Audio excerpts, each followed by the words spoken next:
Hey, what's up everyone, and welcome to today's video. This episode will guide you through the issues of the Uncanny X-Men published by Marvel Comics in 1975. Issue number 94.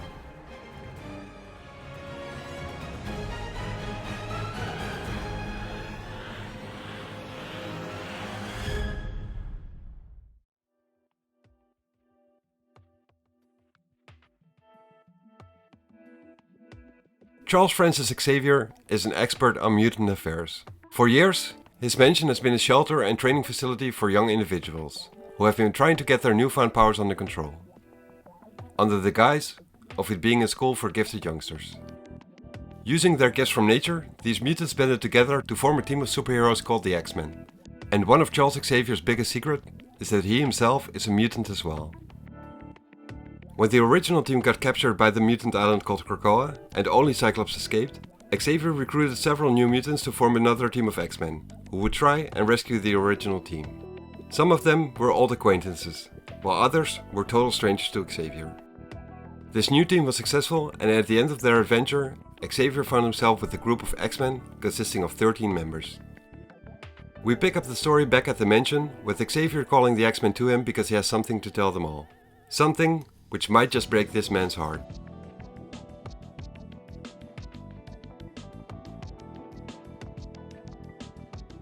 He starts off by telling both his new as well as his old X-Men that he is proud of them. During their battle against the living island Krakoa, they all performed brilliantly. But now, as he is planning on letting everyone know what his plans for the future are, he gets interrupted by Shiro Ishida, the Japanese mutant codenamed Sunfire. He immediately tells Xavier that he will not be staying around. Xavier doesn't understand and tells Shiro that he thought he agreed to join them.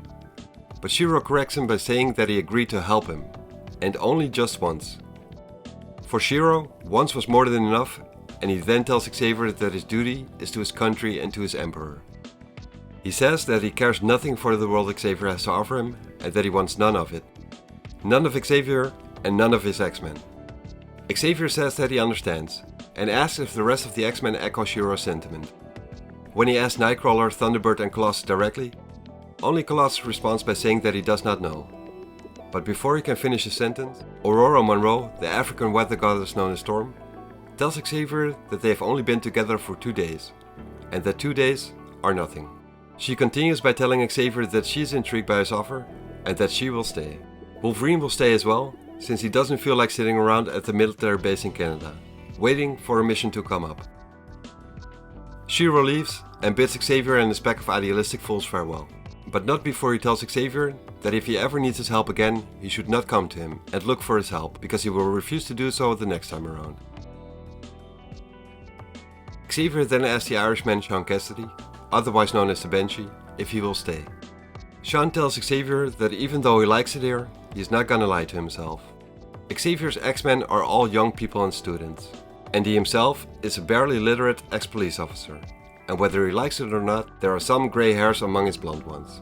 He had a great time, but it's time for him to move on. Xavier tells him that that's nonsense, and tries to lure him into making a different decision, by saying that if these young people are too much of a challenge for him, but before he could finish that sentence, the Banshee says that he did not say such a thing. He has never refused a challenge. Cyclops asks that if he would stay, he wouldn't have to run anymore, because he'll be with friends, where he belongs. Those words seal the deal for Banshee, and he tells Xavier that he's found himself a new X-Men. As Xavier is happy to hear that, and all this is settled now, Warren Worthington has something to tell Xavier. The Angel tells Xavier it isn't settled at all, because all the old X-Men are leaving as well. They are pulling out. And this really shocks Xavier. He has known most of these people from when they were actually pretty much children, when he took them in, when they were scared and uncertain about what they were. Xavier was the one who taught them and helped them in realizing their full potential. Marvel Girl, also known as Jean Grey, tells Xavier that he helped them grow up. And that is just the thing. They are grown up now, and they are not children anymore. They have their own lives now, on their own. Wolverine tells Marvel Girl that if they really want to go that badly, then leave already. Just take off and spare the rest of them the soap opera. On hearing this, Bobby Drake, the mutant called Iceman, gets furious. He does not like Wolverine being so rude to Jean at all, and tells him that if he says one more word, he will do something to him. Cyclops steps in between the both of them and tells him to stop it. But Wolverine tells Bobby to go ahead and try and do whatever he wanted to do, as he pops his claws and tells him that he has never carved up an icicle before.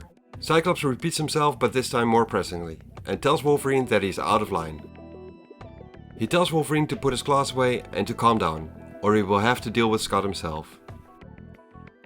Wolverine tells him that is some big talk, but Scott responds by telling Wolverine that he'll be ready anytime Wolverine wants to try. Havoc then diverts everyone's attention by asking his brother Cyclops what he will do, whether he will leave along with the rest of the old X-Men team, or if he will stay. But Scott tells him that he hasn't made up his mind just yet.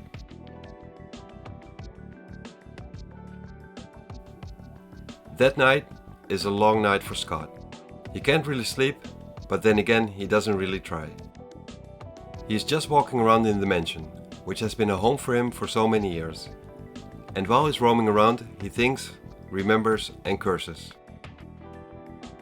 He has never been in control of his mutant ability of shooting energy blasts from his eyes, ever since they manifested. He either has to keep his eyes closed or wear a specially designed visor at all times, or they will be constantly blasting everything in sight. He will not be able to hide amongst the rest of society, and he can never forget the dangers his mutant powers pose to the people around him. He might just accidentally kill someone. He shouts out in frustration, and if anyone in the mansion actually heard him, they didn't show it, because the mansion remained quiet until the morning after.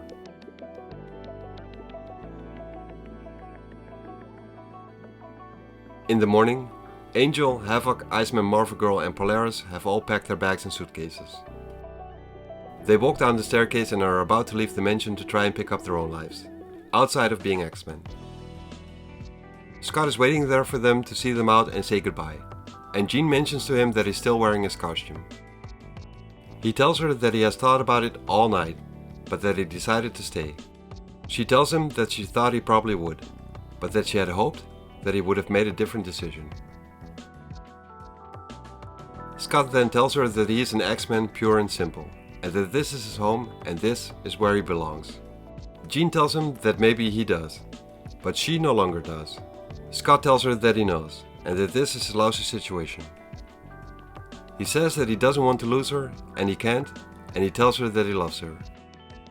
And she in return tells him that she loves him too, but she leaves him regardless, and Cyclops remains behind and alone.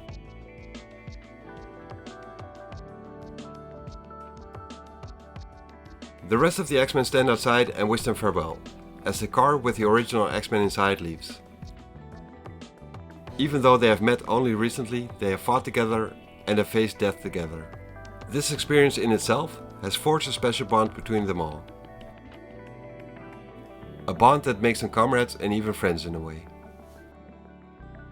When the new X-Men make their way back inside, Cyclops is waiting for them at the door. He tells them that the show is over and that it's time for them to learn what being an X-Men is all about. He says that the first lesson will be on how to stay alive, and he shows them the danger room. When the door opens, all they see is an empty room inside. Cyclops tells them that this room will help them, train them, to make split decisions and help them gain better control over their skills. He tells them that the objective of this first exercise is to step inside the room and to make it out again on the other side of the room. John Proudstar, the Native American codenamed Thunderbird, tells him he's got to be kidding, walks inside and tells everyone he will see them at the exit. But he couldn't be more wrong. The room activates as he steps inside, and within seconds, Thunderbird is getting thrown out again. And so begin the training sessions for the all-new, all-different X-Men team. Not just on this day, but for the coming weeks after that. 6 hours per day, 5 days a week. Week in, week out, battle after battle. Until these new recruits start to wonder if there was ever a time when they were not fighting for their lives. And every time they start to falter, give in slightly, or think of giving up as a whole, the voice of Cyclops snaps back at them, in a harsh voice, angry, biting and merciless. He drills them as the leader of the team, trains them as soldiers. He is being hard on them, but even harder on himself, Until finally he has forged his 6 proud and unique individuals, loners and outcasts, into an actual team. Eventually, with them being pushed to and even beyond their human limits, the exhaustion begins to take its toll on both the students and their teacher. They are beginning to make mistakes, and in the case of John Proudstar, it is a nasty one. Even though Cyclops tries to warn him, he gets hit by one of the room's lasers. He gets burned and falls to the floor, and when Banshee wants to help him up, John tells him he doesn't need any help, in a condescending way. Not from Banshee and not from anybody. He tells Cyclops that he's fine, even though he can hardly stand, and Cyclops tells him that he's not fine at all. He tells Thunderbird that if this was an actual combat, and those lasers had been running on full power, he would have lost his leg. Cyclops tells him that he's being careless, and that his carelessness could get them all killed. John now tells Scott that he needs to lay off him, since he has been riding him since the day he got here. He then threatens Scott by telling him that if he won't, he will rearrange his face, and at that moment Xavier pops up in a telepathic projection, telling both men to stop this disgraceful display immediately, and tells John to report to the infirmary and for Scott to come to his office. Thunderbird is starting to rethink his actions, but falls back into a smart-ass passive-aggressive attitude towards Storm when he sees her looking at him. He asks her what she's looking at and if it bothers her working with a loser. She responds by telling him that she doesn't see a loser in this room, but only a man. We then switch over to the Rockies in Colorado State, to the mountain called Valhalla, named after the mythological home of the Norse gods. Those people who know it better call this mountain Death, however. It's the headquarters of the North American Air Defense Command, otherwise known as NORAD. And buried deep within the mountain, safe and secure from enemy attacks, is the NORAD War Room. The operational command of the most powerful war machine ever conceived by the human race. It is a place where even the most mundane of events can assume frightening significance. Point in case, a mail call for the employees stationed there. One of these employees by the name of Harris receives a package, even though he wasn't expecting anything. He opens the package and there is some device inside, with a button saying "Press me." He asks his colleagues if they're pulling a prank on him, but they seem to not know what's going on either. But then the box disappears and in its place appears a shimmering silver oval hole in the air. It's a rip in the fabric of time and space, and 5 creatures come storming out through this portal. 5 creatures from nightmares. 5 deadly mixtures of humans and animals, yet more the latter than the former.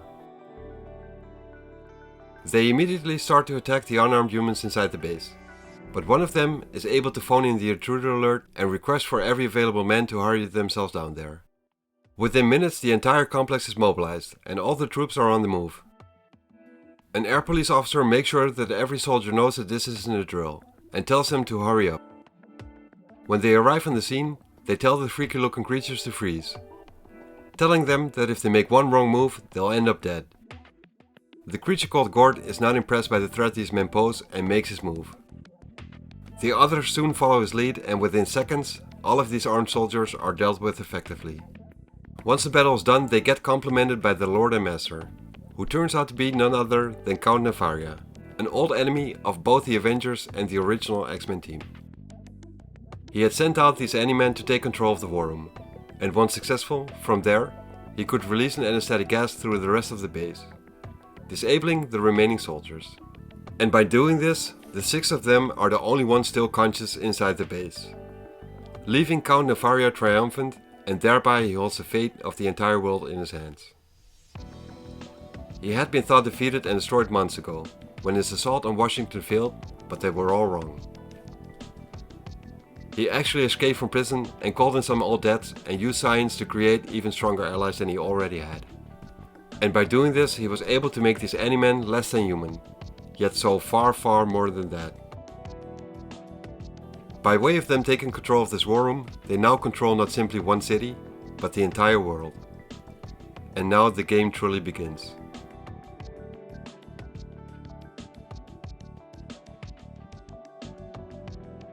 Scott Summers is not one to play games. He gave up on playing games a long time ago, on the day he became the leader of the X-Men. and that decision has cost him over the years. So much so that he sometimes wonders if the job is even worth the grief. While he's sitting and thinking, he gets interrupted by Kurt Wagner, the X-Men codenamed Nightcrawler, who enters the room and apologizes. He did not mean to intrude, but Scott tells him that it's fine and he was only just thinking. He asks Kurt what he can do for him, and Kurt tells him that he actually was wondering if there was anything he could do for Scott rather. He had noticed something and asked Scott if the argument with Thunderbird had upset him, and it had. Scott then tells him that they were both being careless, and Scott felt responsible for that, where Thunderbird was the one ending up taking all the lumps. But he cannot finish his entire sentence and thoughts, because they get hailed by Professor Xavier telepathically again. He tells them they will have to report to the briefing room, because something important has come up. Scott tells him that they will be on their way there. Kurt then tells Scott that he feels he might never get used to Xavier's projection popping out of thin air like that, and Scott tells him he's welcome to the club, and calls Kurt a friend. When they arrive at the briefing room, they walk in on a broadcast by Nefaria, who informs the world that he has taken control of the NORAD base.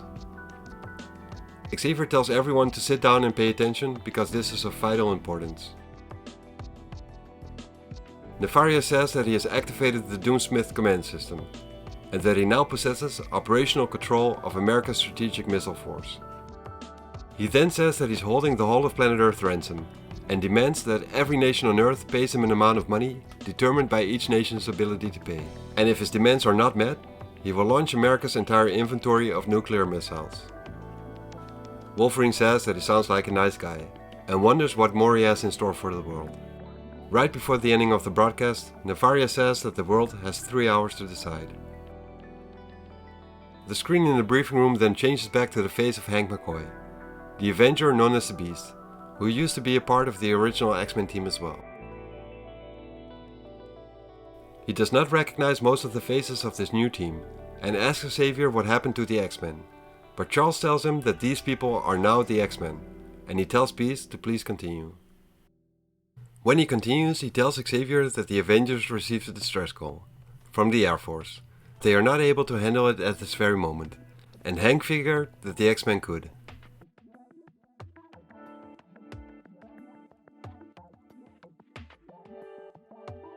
Cyclops immediately tells the X-Men to get inside the plane so they can be on their way, and he tells Thunderbird that he will stay behind because he's injured. But John is not having that though, and he asks Cyclops if he wants to try and say that again through a mouthful of knuckles. He demands he's coming along. Xavier overrules Cyclops and tells him there's no time for arguing, and that Thunderbird can come along. Besides, judging from what the Beast told them, they will need every available X-Men to defeat Nefaria in time, and so they all leave for Valhalla. Aboard the plane, Wolverine tells Banshee that he has some friends stationed in Valhalla, and that if Nefaria has hurt any one of them, he will cut him up in pieces. Very tiny pieces. Banshee figures that he has to be joking. Cyclops then tells Wolverine that he might not get the chance, because they have troubles of their own right now. The United States Air Force intercepts them for flying in restricted airspace. One of the pilots tells the X-Men to respond, or they will open fire immediately. Cyclops then tells him that they are responding to an Avengers call, and the pilot tells him to contact General Fredericks. Cyclops contacts and greets the General, and the General asks who this is, if it's Iron Man or Captain America, but Cyclops tells him the Avengers couldn't make it and that they are the X-Men. Fredericks reacts in a condescending manner and says that he figured muties would show up with Nefaria around. He tells Cyclops he doesn't trust him, but he doesn't really have a choice either. He then tells the X-Men what he knows about what's going on inside of Valhalla. He tells Cyclops that the Doomsmith device is an ultimate weapon, but what Nefaria doesn't know is that beyond a certain point the system cannot be shut down. He continues by saying that even though Nefaria's deadline is still 2 hours away, they actually only have 52 minutes to cancel the Doomsmith. He wishes Cyclops good luck and tells him he will surely need it. Inside Valhalla, the Any-Man called Dragonfly informs Count Nefaria that there's an aircraft entering the defense perimeter. When he takes a closer look, he sees the aircraft gets identified by the computer as the X-Men's plane and he rejoices. He just lost the idea of his greatest foes walking into his parlor like lambs to a slaughter, and he will make sure that they will do just that. Without pity and without mercy, he launches missiles straight at them, and Nightcrawler and Cyclops see them approaching. Cyclops tells everyone to hold on, because it's going to get rough, Cyclops then pilots the modified Blackbird in such a mad and desperate way that normally one would say it's unnecessarily risky, but with his missiles hot in his heels he has no other choice. And he seems effective in the end, as the missiles hit the rocks. Apart from one, that is. Wolverine sees it and tells Cyclops that there's still one of the missiles on them, but there's nothing Cyclops can do about it. The missile hits the plane, and even though it's not a direct hit, at the speed they are currently flying and the damage it has done, the plane is tearing itself apart. Cyclops can't stabilize the plane anymore and he has totally lost control over it. All that's left for him to do is to press the eject button, and as the Blackbird is on fire and leaving a trail of thick black smoke behind it, the modified cockpit shuttle ejects from the rest of the crashing Blackbird. Inside the shuttle, Cyclops tells Nightcrawler that if they're lucky, the crashing plane obscures the shuttle breaking away from the rest of the ship, and Nefaria will think they're disposed of, giving them a chance to get closer to him and to stop him. But that is not the case at all. Nefaria's scanners and cameras picked up the X-Men's evasive maneuvers and it infuriates him. He then launches another attack on the shuttle from Valhalla's sonic disruptors. And when the beam hits the shuttle, emerald light burns bright, and when the flash is gone, so is the X-Men shuttle, disappeared in thin air and leaving the X-Men themselves plummeting to the ground below.